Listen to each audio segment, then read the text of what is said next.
assez intellectuelle et amicale entre Tim Merant et Sabine Rose-Franck. Elles ont donc publié ensemble l'un des livres dont il sera question aujourd'hui, Bruegel et l'hiver, paru en 3 langues, publié en néerlandais, en français et en anglais par Mercator Fonds et Actes Sud, avec une superbe iconographie. Et tout récemment, je l'ai dans un sac que je vais sortir, je vais le prendre pour vous montrer tout à l'heure, Bruegel et l'Italie, paru chez Peters, donc là, en 2023. Tine Merant est professeure adjointe à la Vraie Université de Bruxelles.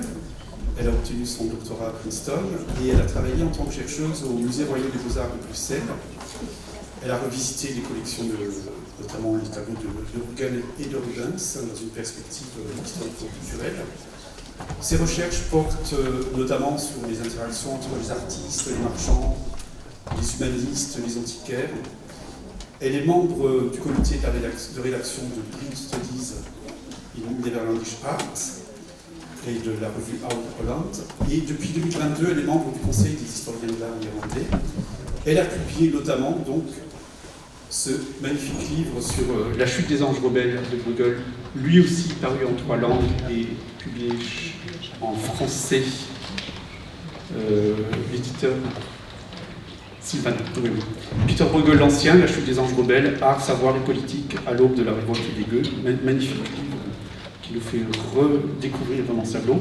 Et bien sûr, un livre très important, Erudite Eyes, sur l'art, l'amitié et l'érudition autour de la figure de Abraham Ortelius.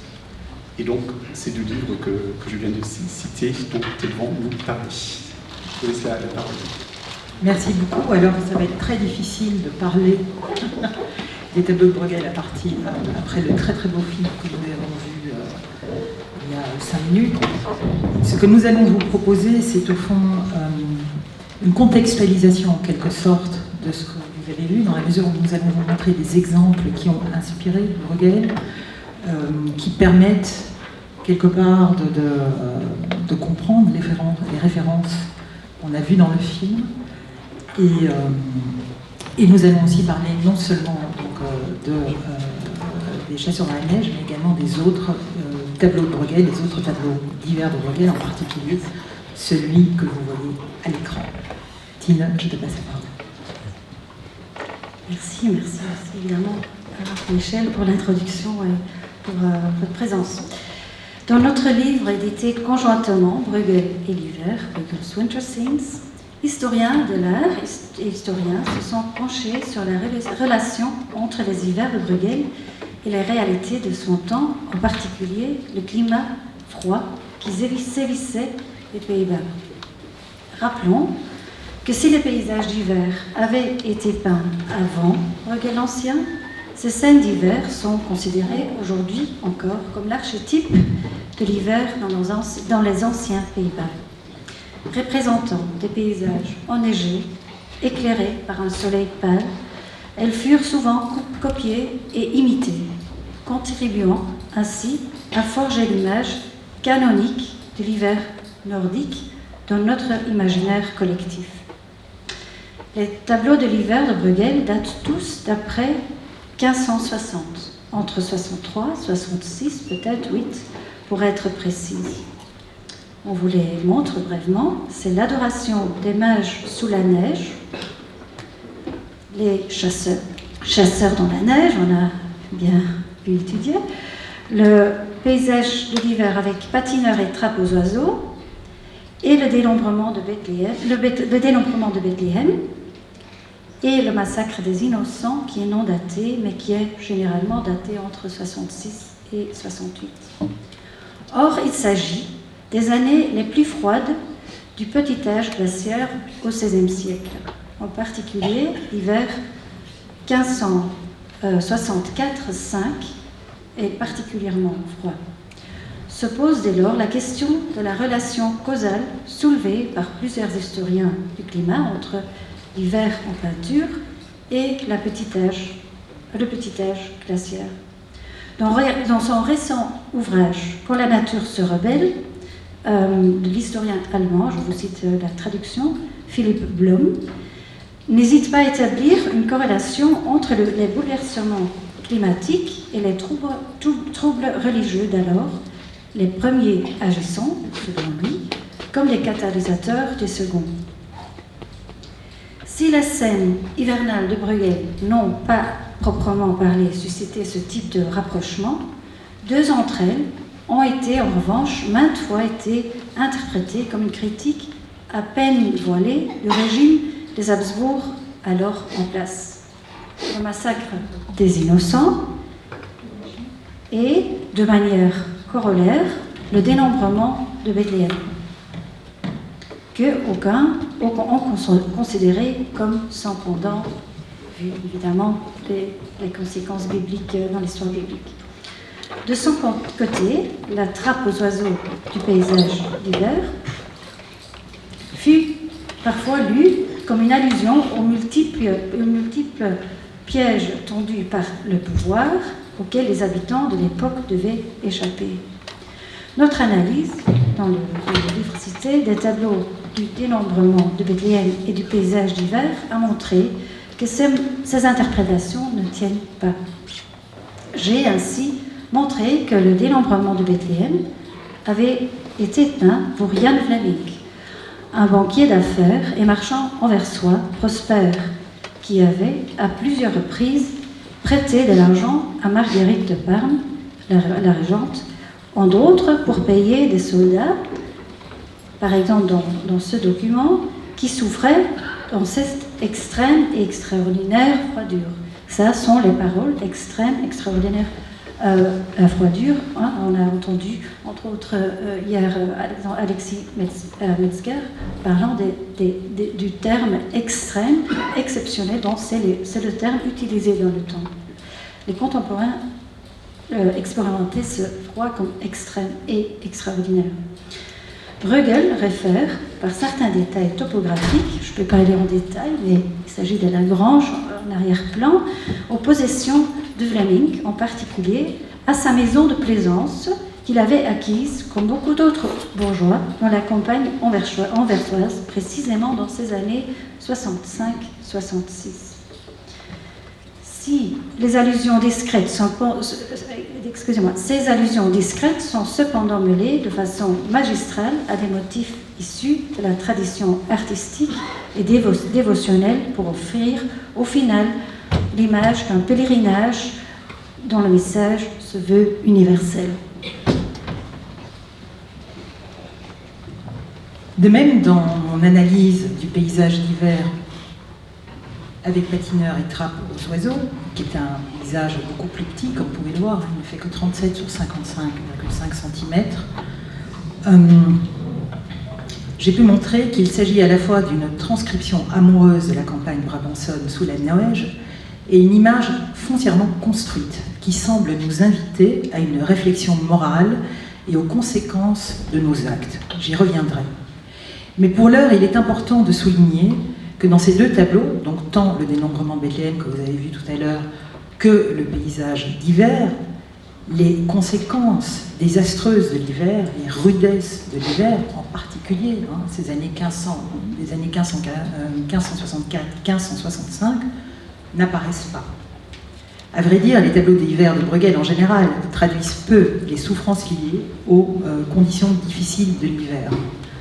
Dans l'adoration des mages, on voit tout juste, au premier plan, c'est d'ailleurs le seul tableau où la neige tombe, donc on voit tout juste au premier plan quelques villageois occupés à couper du bois de chauffage ou traînant de lourds seaux d'eau puisée dans la rivière gelée, grâce à un trou pratiqué au premier plan, vous voyez ici.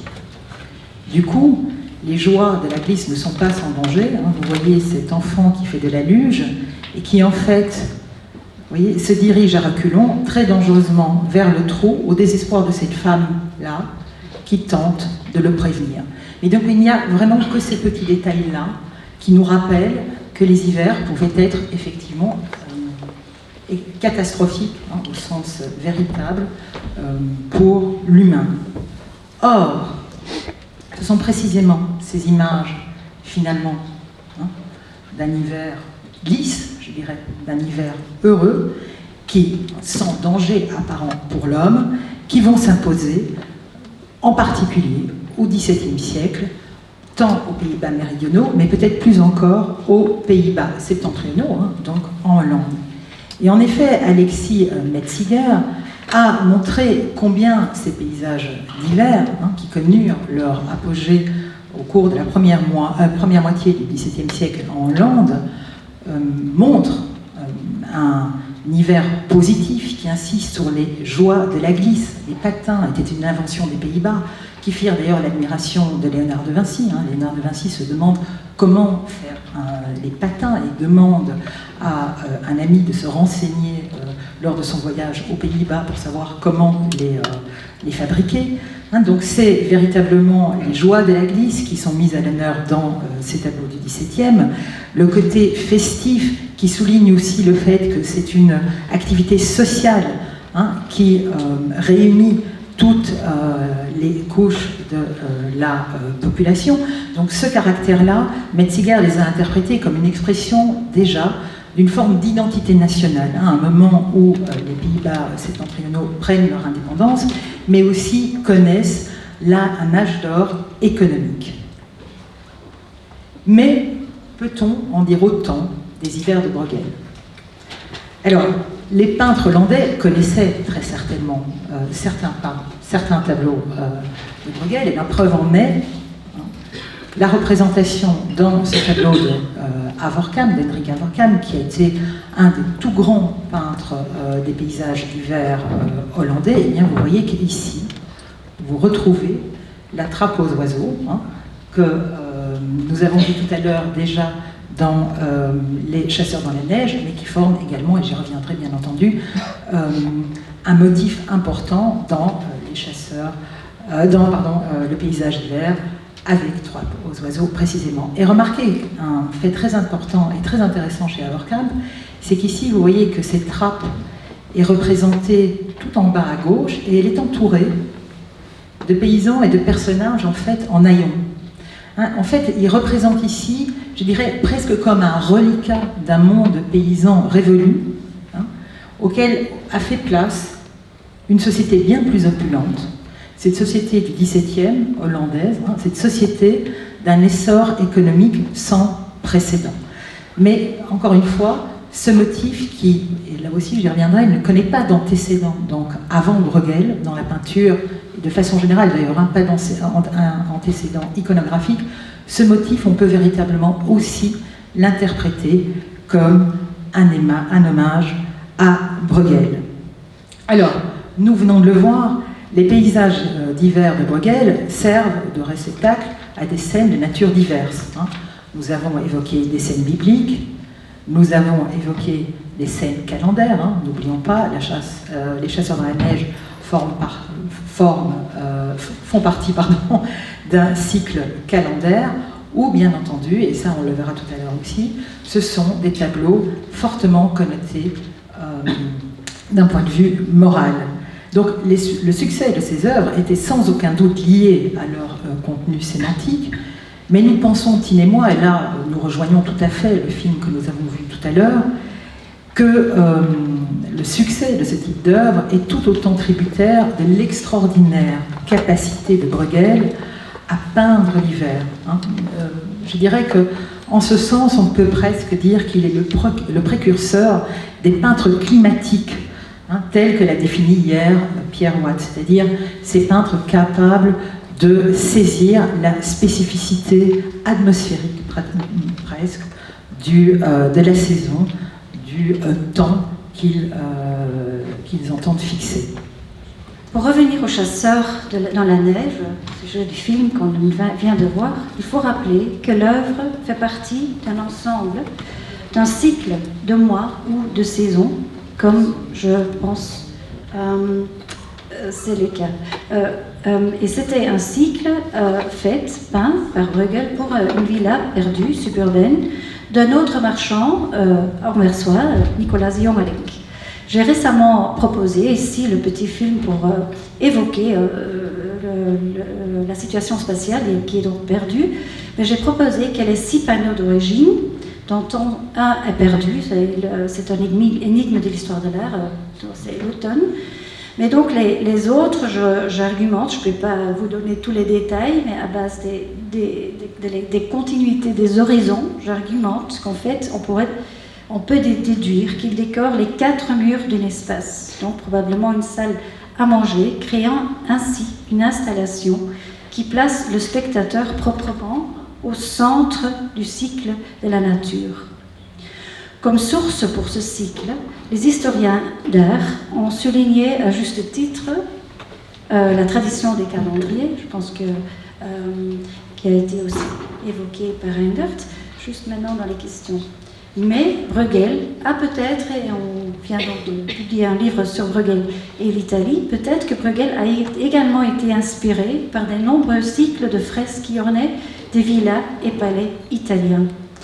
Lorsque les miniatures des calendriers, je vous montre juste un exemple ici, sont vues et lues de manière séquentielle sur les pages consécutives d'un livre d'heures, les fresques monumentales italiennes, comme les saisons de Bruegel, j'argumente, sont en tout cas vues dans l'espace, mais j'argumente, sont aussi faits pour envelopper le spectateur. Plusieurs cycles de fresques italiennes encapsulent le spectateur, comme par exemple ici, la Sala dei Mesi, ce sont les mois, du Castello del Buon Consiglio à Trente. Plus proche encore, mais jusqu'à maintenant très peu étudiés, sont les cycles de saison du Cinquecento qui décorent les frises de plusieurs palais et villas italiens.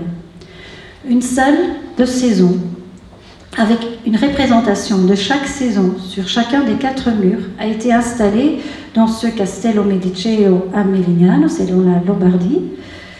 Et si ici les saisons sont essentiellement encore représentées, enfin pas encore, sont représentées de manière allégorique, les lunettes peintes pour la fresque, en haut, la fresque de la villa du pape lui-même, la résidence d'été du pape Jules III, illustrent les travaux saisonniers de la Terre qui annoncent proprement l'évocation atmosphérique des saisons de Bruegel. L'hiver est ici représenté comme un paysage couvert de neige avec des rivières gelées. Les arbres dénudés, avec une crête blanche sur les montagnes enneigées en arrière-plan, structurent la composition, ce qui n'est pas sans rappeler les chasseurs dans la neige de Bruegel. L'une des 2 panneaux consacrés, j'argumente, ensemble, qui constituent ensemble l'hiver dans le cycle des saisons. Si l'échelle des paysages hivernaux de Bruegel, on parle maintenant, sont sans précédent dans les Pays-Bas, leur insertion dans le cycle des saisons inscrivait donc bien clairement dans une tradition artistique autant flamande qu'italienne. Bruegel a séjourné en Italie de 1502 à 1052, jusqu'à 53 environ. Comme nous concluons dans le livre que nous venons d'éditer, Bruegel se rendit en Italie autant pour constituer une clientèle à un moment que le succès du paysage nordique en Italie allait grandissant, que pour s'y imprégner dans la tradition italienne en matière de paysage. Dans une lettre à Benedetto Varchi, en 1547, le critique d'art Giorgio Vasari articule le rendu des conditions atmosphériques comme défi pictural. Je cite en traduction: « Le bon peintre contrefait parfaitement les vents, les rivières, les tempêtes, les pluies, les nuages, la grêle, la neige, les arcs-en-ciel et les éclairs. » Vasari renvoie ici à l'écrivain Pline l'Ancien, qui avait écrit d'Appel, connu comme le meilleur peintre de tous les temps, avait peint, je cite, des sujets que la peinture peut à peine présenter, quae pingi non possunt, comme, il continue, le tonnerre et la foudre. Bruegel était sans doute au courant de l'importance accordée en Italie au paysage et au rendu des conditions climatologiques. Les humanistes, c'est bien connu, néerlandais, proches de Bruegel, correspondaient par exemple avec Vasari. D'une certaine manière, on peut donc dire que l'originalité des chasseurs dans la neige ne réside pas dans le sujet, ni même dans la présence de la neige abondamment représentée en Italie également.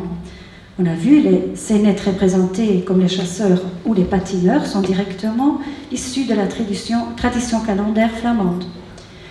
L'originalité du panneau, c'est qu'elle place ce type de scène dans un vaste paysage mi-réaliste, mi-imaginaire. Je pense qu'on a déjà commenté sur la présence évidemment des Alpes qu'il a vécu. Il a traversé les Alpes, donc il les a vécues, mais il les intègre ici d'une façon évidemment incongrue avec le paysage des Pays-Bas.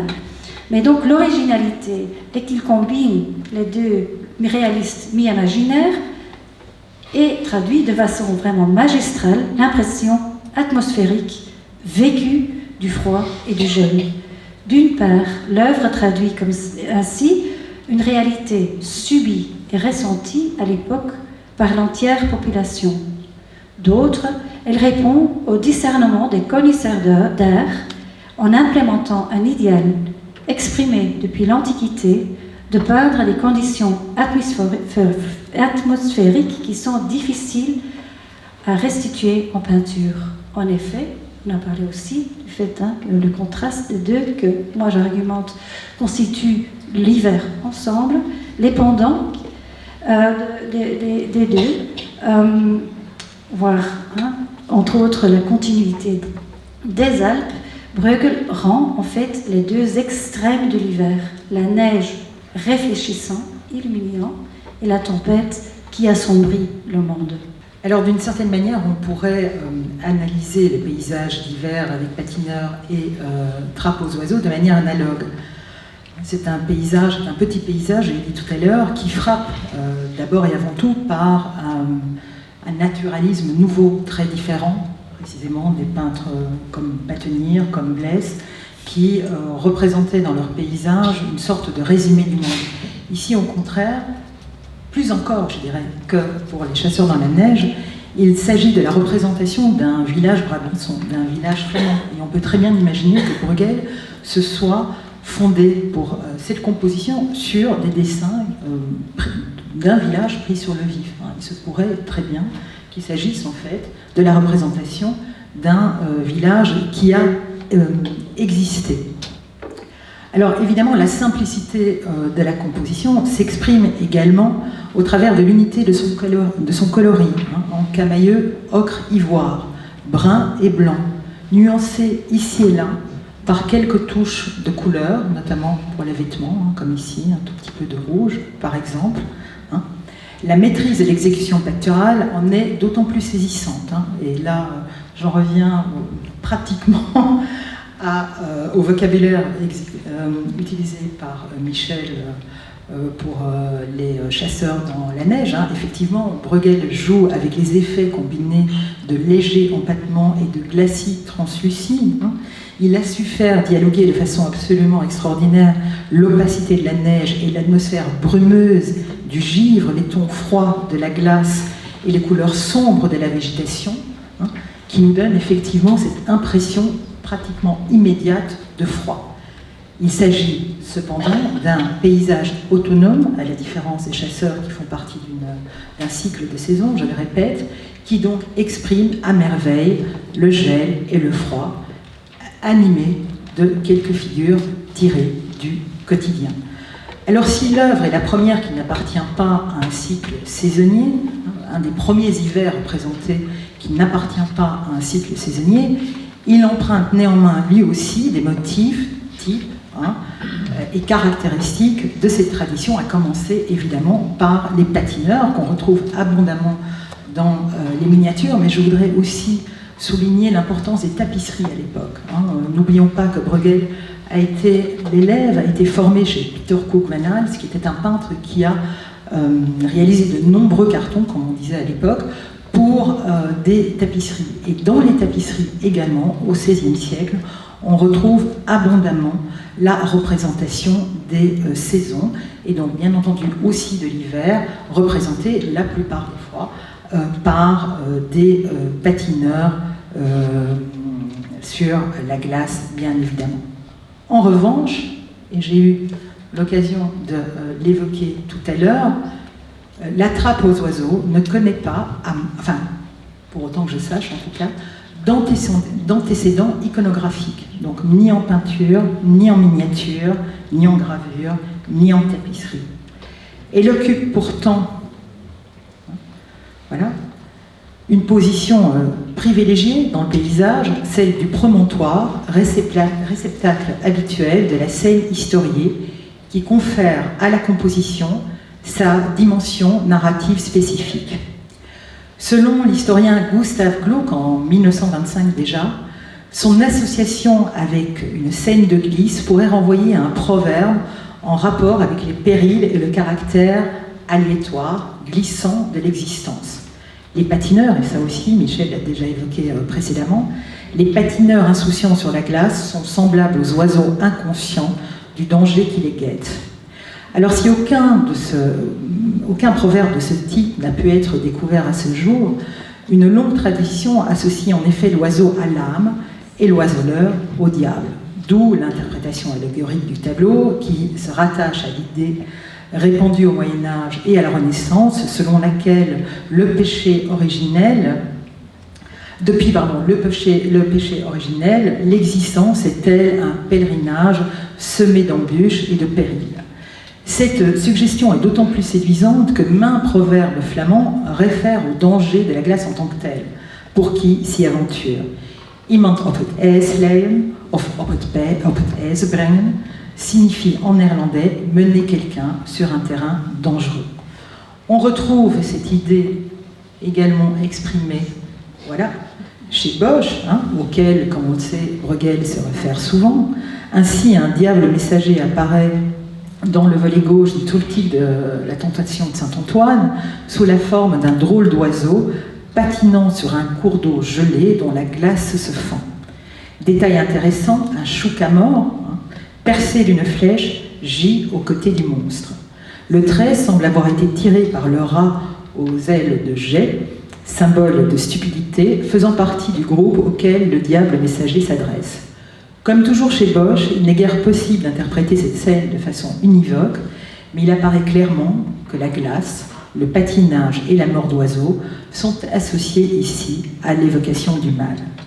Dans le même ordre d'idées, rappelons que le gel était souvent considéré comme la strate ultime de l'enfer. Et c'est pourquoi, dans cette miniature, vous voyez que les envieux, les damnés sont condamnés, véritablement, à s'enfoncer dans les eaux gelées.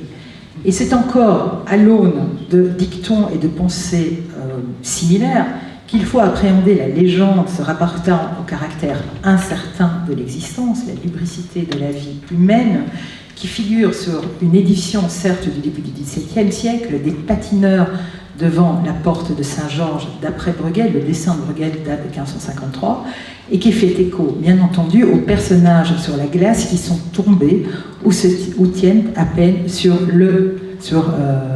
leurs patins, comme par exemple ce personnage à l'avant-plan. Et vous voyez, là aussi, on peut établir un parallèle avec ce qui a été dit pour les chasseurs dans la neige. Vous voyez comme Bruegel systématiquement joue sur différents registres. Déjà, bon, évidemment, le caractère incertain de l'existence, c'est un thème, je dirais, sérieux, mais il ne veut pas s'empêcher de le mettre en image aussi de façon comique, de façon humoristique. L'humour n'est jamais très loin chez Bruegel, mais on ne peut pas s'arrêter, je pense, dans l'interprétation des tableaux à cet humour. Il joue systématiquement sur plusieurs registres. Enfin, et là, pour établir un parallèle avec la très belle intervention de Pierre Tchekhov, je ne sais pas s'il est parmi nous ce soir, que certains d'entre vous ont sans doute entendu à propos des sorcières, on prêtait aux sorcières la capacité de brasser le mauvais temps. Il n'est sans doute pas un hasard si la chasse aux sorcières connut un regain d'intérêt aux alentours de 1560, alors que la population était soumise à des hivers glaciales et à des étés humides et frais, ponctués d'orages et d'averses de grêle. Ces phénomènes extrêmes ne pouvaient être, pensait-on alors, que l'œuvre du diable, avec lequel ces ensorceleuses avaient scellé un pacte. Que Bruegel pouvait adhérer à cette croyance est démontré par la gravure que vous voyez ici à l'écran, et qui représente Saint Jacques et le magicien d'Hermogène. Et vous voyez, voilà, dans la partie supérieure de la gravure, vous voyez les sorcières qui brassent véritablement la tempête et la grêle. C'est une gravure qui date de 1565, donc exactement la même année que le petit paysage d'hiver avec trappe aux oiseaux, que les chasseurs dans la neige. Donc ça aussi, c'est important de le souligner. Bon, le dessin de Bruegel, lui, date de 1464, mais vous voyez que toutes ces heures, en fait, apparaissent plus ou moins donc en 1565 ou dans les années successives. Toutefois, à rebours de ces images infernales du gel, le paysage d'hiver, je le rappelle, présente en fait une vision très positive de l'hiver. Et en cela, il s'insère bien davantage dans la tradition calendaire de l'évocation des saisons, dont l'une des caractéristiques, et Reinhard Falkenberg vient de le rappeler, est précisément d'offrir une vision d'un monde idéal, d'un monde harmonieux, loin de la colère divine, et donc des famines, des maladies ou toute autre calamité dont le climat était si, et est encore malheureusement, si souvent la cause. Alors si je ne connais pas de représentation de trappe aux oiseaux précédant la représentation de celle-ci, tant dans, bien sûr, le paysage hiver avec trappe aux oiseaux, que dans les chasseurs dans la neige, l'usage de ce type de piège est en revanche attesté et semble réservé aux paysans qui, en hiver, selon le dictionnaire économique de Noël Chomel, dont la première parution date certes de 1709, mais en fait, c'est un traité qui fixe finalement de vieilles traditions, de vieilles pratiques. Donc, selon Chomel, ces paysans qui, en hiver, étaient désœuvrés et cherchaient à s'occuper. Et c'est ainsi qu'il définit ce qu'il appelait alors des tendus d'hiver. On entend par ce nom différentes espèces de pièges que l'on n'emploie guère qu'en hiver, tant où les habitants des campagnes sont désœuvrés et font ainsi une guerre active et destructrice aux oisillons. Le procédé est jugé par certains très efficace, même s'il risque d'écraser les oiseaux. Or, les traités agricoles insistent de manière frappante sur le caractère récréatif. Baudrillard, en 1741, parlera, lui, précisément vraiment de ce piège formé par une porte, et il répétera, ce sont les paysans qui, en hiver, s'ennuient, qui pratiquent ce type de sport, en quelque sorte. Donc, c'est véritablement une occupation récréative. Il s'agit d'un passe-temps hivernal, au même titre que le patinage auquel s'adonnent les paysans en toute quiétude sur la rivière gelée. Le paysage d'hiver avec trappe aux oiseaux, animé donc de scènes de loisirs au fond, exprimerait ainsi avant toute chose le temps suspendu propre à cette morte saison, selon l'expression de François Villon, à l'inverse précisément des nombreux travaux des champs illustrant les mois. Ceci n'exclut évidemment pas la dimension allégorique et moralisatrice de l'œuvre, qui est, à mon avis, bien présente. On peut même se demander si l'artiste n'a pas choisi le motif inédit d'un piège composé d'une vieille porte, dont certes parlent certains dictionnaires de l'époque, pour souligner le parallèle entre le danger qui guette les volatiles et celui de l'hiver pour l'homme et partant les dangers de l'existence, revenant ainsi par une porte dérobée, peut-être teintée d'humour, au thème de l'enfer. En effet, dans l'iconographie traditionnelle de la descente du Christ au limbe, la porte qui donne accès au limbe est pareillement représentée. Oups, ça ne marche plus, mais vous voyez la porte en bas à gauche. Donc, est pareillement représentée par un assemblage de planches usées exactement comme dans la propre traduction de Bruegel du sujet, où elle se profile au premier plan de biais, à l'instar du piège dans le paysage d'hiver. Autrement dit, et comme souvent, Bruegel joue sur plusieurs registres. Il transpose les images infernales de l'hiver et les motifs traditionnels de la tradition calendaire dans une vue naturaliste, comme jamais auparavant, d'un village brabançon, vue naturaliste qui, au fond, et ça Tine l'a montré tout à l'heure, emprunte autant à la tradition flamande qu'italienne. Et là, c'est aussi un autre élément important à souligner. On a toujours tendance à croire qu'il n'y a eu que des paysages d'hiver en Flandre. Vous voyez bien qu'il y en a eu tout autant en Italie. Et l'exemple qu'a montré Tine tout à l'heure montre aussi à quel point Bruegel, au fond, l'originalité aussi de ces paysages, c'est précisément cette capacité d'avoir fusionné ces deux traditions, cette tradition flamande et cette tradition italienne, en y ajoutant toutefois une dimension nouvelle, qui allait lui assurer son succès durable et en faire le prototype même du paysage d'hiver au XVIIe siècle, c'est-à-dire celui du rendu climatique ou atmosphérique de la saison, qui renvoie donc à une expérience vécue, mais exactement comme les peintres du sublime, évoqués hier par Pierre Watt, c'est une expérience vécue, mais évoquée à distance, en quelque sorte. Il s'agit d'une vision à distance, celui d'un citadin. N'oublions pas que Bruegel était un citadin, il n'était absolument pas un paysan. Donc c'est le regard du citadin sur la campagne. Celui donc qui a la maîtrise de la nature et observe le monde paysan comme prétexte pour méditer sur la condition humaine. Je vous remercie.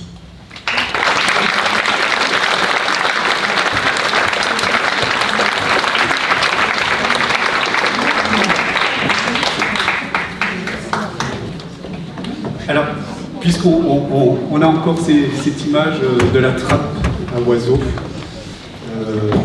du musée de Bruxelles, on en a parlé un petit peu avec Sabine hier ou avant-hier. Dans ce livre, donc, tu étudies en détail, tu reviens sur les différentes interprétations qui ont été faites de ce tableau. Ce que je trouve très beau dans ton analyse, c'est que, à la fin, d'une manière très bruegelienne, donc tu laisses ouvert l'interprétation, puisqu'il y a deux courants d'interprétation, l'un, disons, réaliste, qui peut-être correspond en un sens à Verkamp, inverse cette tendance à représenter l'hiver d'une manière extrêmement précise, réaliste, en s'éloignant de l'interprétation plus allégorique, donc qui vient de la tradition du paysage monde, où le monde gelé a été représenté, comme tu l'as montré avec cette magnifique enluminure, comme un monde infernal, puisque l'enfer peut être un paysage en feu ou un paysage glacé. Il y a l'enfer froid. Et donc tu laisses ouvert, bien sûr, c'est proprement bruegelien, l'ambiguïté, l'ambivalence, difficile de trancher. Mais je pense vraiment que c'est ça aussi l'extraordinaire fortune critique de Bruegel, c'est que c'est quelqu'un qui véritablement joue sur différents registres. Et donc, ce qui est intéressant, c'est cette fortune critique, c'est-à-dire qu'aux Pays-Bas, ce paysage d'hiver, qui est quand même un paysage absolument magnifique, un petit paysage qui évoque le froid de façon magistrale, va surtout intéresser les peintres du XVIIe pour cette capacité-là. Mais il est évident que la dimension symbolique chez Bruegel est encore et toujours totalement présente. Elle est, au fond, comme vous le disiez très justement pour les chasseurs dans la neige, elle est à peine perceptible d'une certaine manière. On se laisse piéger par la beauté du paysage et on en oublie les dangers de l'existence. Et donc, en fait, paradoxalement, exactement comme vous disiez tout à l'heure, on renforce le message moralisateur qui quand même est présent dans cette œuvre. Donc ça, je pense que c'est très vrai. Et ce qui est intéressant, c'est vrai, j'ai oublié de le dire, c'est, j'ai voulu le rajouter, vous voyez, j'ai oublié, en voyant votre film, finalement ce petit paysage-là parle de négligence aussi. Il parle de négligence aussi, puisqu'encore une fois, ce piège, pour le paysan, c'était le paysan désœuvré, donc qui s'adonnait au loisir, comme on s'adonne au loisir en patinant. Et donc, on n'est plus attentif. Donc, je pense que, voilà, ce sont ces différents registres-là qui font que, à travers les siècles, jusqu'aujourd'hui, on continue par être fasciné par les tableaux de Bruegel.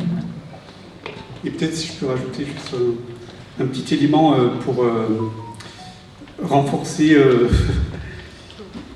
laisser ouvert cette interprétation allégorique qui me semble importante, parce que là, tu construis une comparaison, et on regarde souvent, évidemment, on regarde rarement une image seule, mais toujours en série, en comparaison avec d'autres images qu'on a en mémoire. Ça, c'est le grand sujet de Rendert. Mais ce qui est frappant dans le trébuchet, c'est qu'on est complètement dans un exemple de ce que Foucault appelait l'épisémie ressemblance, c'est-à-dire que le tableau est construit pour nous proposer, c'est une analogie. Il y a vraiment cette espèce de nid avec la scène des oiseaux et la scène des patineurs avec au milieu ces deux corbeaux noirs dont les silhouettes font la transition pour souligner cette analogie. Absolument. Entre l'homme et l'oiseau. L'analogie, Erasme a beaucoup écrit sur la question, notamment dans un texte où il réfléchit sur le sens exégétique. Il compare les différents termes qui utilisent le préfixe ana, analogie, anagogie, il y en a 2-3 autres. Et le lien commun, dit-il, c'est prend la figure de la Vénus anadiomène qui surgit de la profondeur. Donc, ce qui est analogique suppose un sens profond, un sens caché qui doit revenir à la surface, un sens donc autre, allégorique. Et une image analogique nous invite à chercher un sens au-delà du sens littéral. Dans ce tableau, il y a une structure analogique qui, par elle-même, invite à une interprétation autre qui va au-delà du sens littéral. Et juste parce que c'est une discussion que nous avons eue, c'est le tableau qui a eu le plus grand succès puisqu'il existe 131 copies. Alors on en connaît, on en a recensé probablement qu'il y en avait plus que ça. Donc à l'heure actuelle, effectivement, on connaît 131 copies, ce qui évidemment est énorme. La plupart sont données aujourd'hui à Pierre Bruegel le Jeune, qui était en fait son fils aîné. On l'appelle le Jeune pour le différencier de Pierre Bruegel l'Ancien. Mais il y a aussi Jan Bruegel, qui était donc le fils puné, le plus jeune, mais qui lui sera peintre de cour, qui a travaillé pour le cardinal Borromée, entre autres, et où là, et d'ailleurs c'est toi-même qui me l'as dit, donc voilà, je me permets de te citer en direct, il y a effectivement une reprise de la trappe, mais dans un contexte foncièrement religieux. Donc là, c'est cette autre tradition. Et ça, c'est intéressant, parce que c'est vraiment dans un contexte analogique. Totalement. Parce que c'est très beau, c'est donc une variante, une interprétation par, non pas Peter, mais par Yann, qui date de 1618.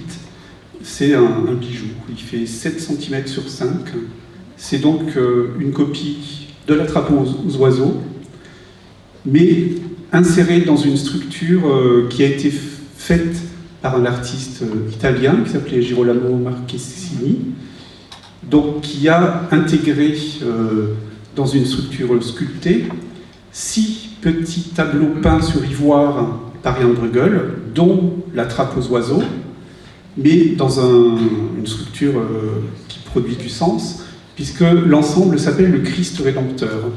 Donc il y a le portrait du Christ Rédempteur, de la Vierge, et deux petits paysages, une crucifixion et un portement de croix, une scène de naufrage avec la Vierge qui crée un miracle qui sauve les naufragés, et la trappe aux oiseaux, mais à la place des patineurs, c'est une procession de la croix.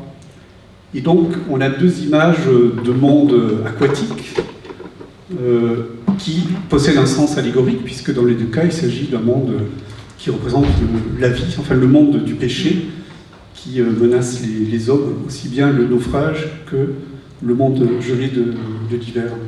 Donc là, on a vraiment un exemple intéressant d'une interprétation visuel, allégorique de la trappe aux oiseaux. Oui, oui, et puis il y a d'autres, donc parmi les 131 copies, il y a un certain nombre de copies dans lesquelles apparaît aussi la fuite en Égypte. Et donc là, on revient tout à fait à l'interprétation du pèlerinage de la vie, hein, puisque Rainer Falkenborg, ici présent, a écrit un magnifique ouvrage sur la question, hein, sur l'idée du pèlerinage de la vie, qui souvent était aussi représenté dans les tableaux du XVIe par la fuite en Égypte. Et donc, certains copistes se sont sentis obligés, pour souligner finalement le caractère allégorique de la scène de Bruegel, se sont sentis obligés de rajouter ce motif-là. Mais encore une fois, c'est pour ça, je pense qu'il y a différentes réceptions de ce tableau. Il y a une fortune critique différente au nord qu'au sud. Hein. Ce sont aussi évidemment des régions qui connaissent une évolution politique différente.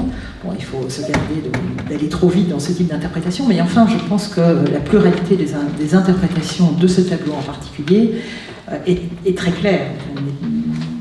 On ne peut guère en douter. Je vais laisser la parole à Reinhard, mais juste pour ajouter une sorte de bizarrerie à votre magnifique série, parce que je ne connaissais pas les paysages d'hiver en Italie, ça c'est une magnifique découverte. Hérimède de Blesse, encore lui, oui, a peint une fuite en Égypte sous la neige. Oui. Oui, alors ça, je pense que les échanges, enfin ça c'est un autre sujet, mais la manière dont le paysage peint a évolué tant en Italie qu'aux Pays-Bas ne peut se comprendre que par les échanges continus entre les deux pays. Hein. Enfin, ça c'est un autre sujet. One of the things that I get more and more interested in and I'm struck by is, let's say, the double layeredness of Bruegel's paintings. Not only in a, if you will, in a traditional allegorical sense, but also in a visual sense that relates to the viewer. So, for example, if you look at that bird over there, I hope you can see it. That bird is, in a way, part of the birds that may be trapped, but that bird is also watching other birds. And it's almost in a position that we have humans, that we are watching other people being trapped, but we are not aware of the fact that we self may be the subject of this being entrapped. So there's this kind of visual double-layeredness that relates directly to me as a viewer. And could you bring the image of the Invigilatur? Oh yeah. Right. And so one of the interesting aspects of us art historians is that we illuminate and distort. We illuminate by bringing out details, and we need to do so in order to bring out our argument and our interpretation. But that in a way destroys the function, the physical and the visual function, the original function, or what we think is the original function. That is to say, if you have a painting that only is this small, and you're talking about tiny, tiny, tiny details, and there is no media that can blow up the detail, you really have to take yourself into the painting and search your way into the painting. If you do so, in reality, this painting is about this size. This size. Absolutely, it's a small painting, exactly like the winter landscape with the bird trap. Yeah, and when you think about, there's this, forgive me, kind of horrible word, modern word, awareness, which in a way is actually a very good word for understanding Pieter Bruegel's paintings, not only the paintings but our own position relative to those paintings, in a way, awareness about ourselves, being aware about. This is what I mean by the double-layeredness. So we may discover and see what all those folks only partially see, that here you have the adoration of the Magi, of the small little child, which traditionally is understood to be the Epiphany, and Epiphany means revelation. So there's already a pun intended in the original story that the Magi saw the Son of God in the child that you cannot see. He is the Son of God because he's so small. Le tableau fait cette taille. Voyez les mesures à l'écran. voilà, on est vraiment, quand on est devant un tableau, obligé de coller le nez au tableau pour parcourir à la loupe tous ces détails. Et un de ces détails absolument saisissants, alors je ne sais pas si c'est exactement ce que tu viens de dire, Reinhard, mais il y a un flocon de neige qui est représenté d'une manière quasi scientifique, microscopique, parce qu'on voit pratiquement les cristaux, enfin, c'est absolument saisissant. Juste à l'endroit où se trouve cet autre détail négligé, marginal, mais qui donne la clé du tableau, puisque c'est là que se trouve l'enfant Jésus, que personne presque ne voit derrière ce voile de flocons. Je n'ai pas exactement été fidèle. But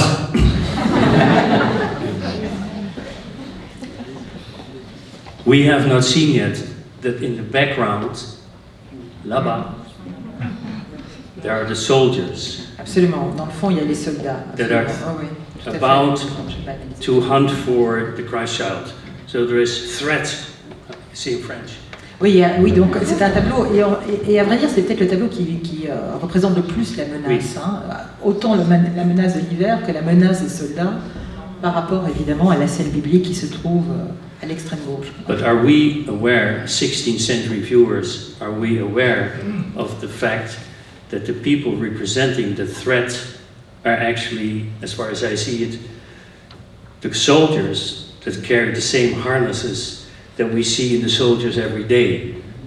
Ah oui, Are alors, we aware of the oui. threat to us? Oui, alors évidemment, la question est de savoir si... alors nous, et c'est ça évidemment tout le problème pour tous les historiens d'art que nous sommes, nous voyons ceci immédiatement, nous le percevons immédiatement comme une menace. Hein. Vous avez, ils ont ces pics bien dressés, hein, les albardes dans le fond, mais comment les spectateurs du XVIe siècle percevaient ces soldats, hein, finalement, souvenez-vous, au moment des attentats, j'y arrivais, on avait des militaires partout dans les rues et on finissait par plus les voir. Donc peut-être qu'effectivement, nous interprétons, c'est toujours le danger, peut-être que nous pensons qu'effectivement ces soldats ont été perçus à l'époque comme étant extrêmement menaçants, alors que peut-être qu'ils ne l'étaient pas du tout. Ça, c'est effectivement un danger. Very subtle. Mais très subtil. Oui, j'avais une petite réflexion vis-à-vis de l'idée que nous-mêmes, on est aussi piégés. Et là, j'ai pensé, on en a parlé aussi. Moi, j'étais devant la Delegrit, la Mad Mac, la Margot Delegrit, oui. Parce que là aussi, il y a une trappe. Mais là, c'est peut-être la peinture la plus énigmatique jusqu'aujourd'hui. Et je me rappelle d'ailleurs être devant cette peinture avec Jérôme Olisläger, parce qu'il a écrit ce livre. Et on a parlé et essayé de trouver des réponses durant une heure. Et à la fin, on a dit, on est piégé. Là, c'est vraiment encore le cas aujourd'hui. On sait pas ce que c'est. Alors, je voulais quand même vous signaler, tout à l'heure, on parlait à la fin de votre film, hein, de la bouche de l'enfer. Elle apparaît là à gauche. Vous voyez, ça c'est la représentation tout à fait traditionnelle de l'enfer. Et c'est effectivement très proche du motif que l'on voit dans Les chasseurs dans la neige. C'est une difficulté du film, puisque habituellement, si je fais une conférence, je fais une série, je montre toutes les bouches d'enfer de Bruegel, qui étaient obsédées par ce motif, il y en a beaucoup. Et certaines sont vraiment des images potentielles, ce sont des maisons, des constructions qui ressemblent à la bouche de l'enfer. D'où l'image potentielle du moulin comme aussi une variante sur ce thème. J'avais peut-être une petite question vis-à-vis de Tarkovsky, qui évidemment est incroyable et c'est tellement joli de le revoir aussi comme ça, mais dans Tarkovsky, c'est pas que les chasseurs de l'hiver. Et comme moi, comme vous avez vu, je tiens aussi importance au fait que les chasseurs font partie d'une série. Bon, c'est Tarkovsky parce qu'il y a aussi la chute d'Icare qui apparaît, c'est vraiment un peu imaginaire là, mais comment vous réagissez? Je sais bien qu'évidemment l'analogie avec le monde contemporain de Tarkovsky, c'est la scène enneigée en Russie. Mais comment vous réagissez à ça? Pour moi, c'est un peu aussi le monde, pas que l'hiver, c'est le monde vu de là-haut, quelque part. Alors, Tarkovsky, c'est comme Pasolini, et c'est vraiment un cinéaste qui a imbibé de peinture. Il y a Rubliev, mais Bruegel, c'est vraiment un des peintres de Tarkovsky. Et je crois qu'il a vraiment interprété d'une manière extrêmement subtile, parce que le tableau se mélange complètement avec le film, avec le récit. On voit un petit garçon dans la neige, donc ce serait trop long de rentrer dans le détail, mais ça fait partie de la manière dont ce tableau est complètement fusionne avec l'histoire elle-même. Et l'histoire, en gros, c'est une histoire de science-fiction où ce personnage masculin se trouve prisonnier, il est piégé dans une station en orbite autour d'une planète qui a un cerveau géant, qui a le pouvoir de matérialiser les remords, les souvenirs et les remords des personnages. Donc c'est sa femme qui s'est suicidée à cause de lui 10 ans plus tôt, qui revit, qui renaît. Donc c'est le comble du bonheur, parce qu'il retrouve sa femme aimée, et elle n'arrête pas de mourir. Et c'est représenté par justement des scènes d'ascension et de chute. Et le plan juste après, on la voit tomber et se briser comme de la glace, parce qu'elle se suicide en avalant de l'azote. Mais le tableau, le film est conçu autour de l'idée de piège, et j'ai relu le magnifique roman de Stanislas Lem, qui est un des plus grands romans de science-fiction, et à plusieurs reprises, j'étais en quelque sorte très, très heureux de voir qu'il utilise le terme de piège. Il décrit la planète comme un système de piège, et les personnages sont piégés. Et donc ce personnage est piégé dans ce cauchemar qui est de sans cesse voir sa femme revivre et mourir. Et donc je crois qu'il y a vraiment une interprétation très subtile, parce que pendant tout le film, on voit plusieurs fois la série des saisons, donc c'est les saisons, sauf à ce moment-là. Après la scène d'élévation, elle va mourir, et à ce moment-là, on voit autour des chasseurs dans la neige la tour de Babel et la chute d'Icare. Donc les deux tableaux de la chute de Bruegel. Et je pense que c'est pas du tout un hasard, qu'il y a vraiment cette idée de signifier l'élévation et la chute au moment de cette scène. C'est comme ça que je le comprendrai. Enfin, on pourrait parler beaucoup plus du film, mais pour répondre à ta question, Tim, il me semble que c'est pas du tout un hasard, c'est vraiment un mental. Parce que on a choisi un titre parce qu'on savait qu'aujourd'hui il allait faire très chaud. Quand on a décidé notre titre en décembre à Rome, on a dit pourquoi pas l'été, parce qu'on ne va pas atterrir les gens en disant pourquoi pas l'hiver. Mais pourquoi pas l'été? En fait, est-ce que selon nous, en effet, l'hiver incarne plus cet aspect infernal, aussi bien de vécu, danger, et défi pictural aussi. Il y a aussi défi pictural. Je pense que la représentation de l'hiver constituait un véritable défi pictural à l'époque. Vasari l'évoque, Waldman dans le démocrate, davantage que la représentation d'été. Donc c'était ça aussi. Oui. Bon, mais je me demande, parce que, voilà, est-ce que vous lisez, j'anticipe peut-être un peu trop, que vous lisez aussi le danger dans les autres saisons ou que dans l'hiver? C'est ça un peu ma question. Do you see a threat in other painting from the series of the season? The idea of a threat? I think it was yesterday that I read in the Dutch newspaper a comment on the way animals are being treated in Dutch, the houses where they slaughter the cattle. And the Ministry of Health protests against the way the animals are being treated. And apparently one of the way animals are being treated, cows in particular, is that the people working in the abattoir, you say, use sticks into the genitals of the cow, which is apparently considered extremely not only violation, so the violent attack on the cow. This is precisely a detail that now that you ask this suddenly comes to mind in the Return of the Herds, where in the background you see, I'm not going to go into the details, the representation of the harvest of, which is a traditional activity related to fall, but which, particularly in the way it is being represented, could also be related to the passion of Jesus. I'm not going to go into the details. And even if you forget that, the single strikingly visual violation of the cow in the foreground, I find it disturbing. Donc en fait, Rainer Falkenberg a lu hier matin dans le journal des Pays-Bas, dans le journal néerlandais, que les vaches étaient particulièrement maltraitées dans les abattoirs et que on les torturait finalement avec des pics, que l'on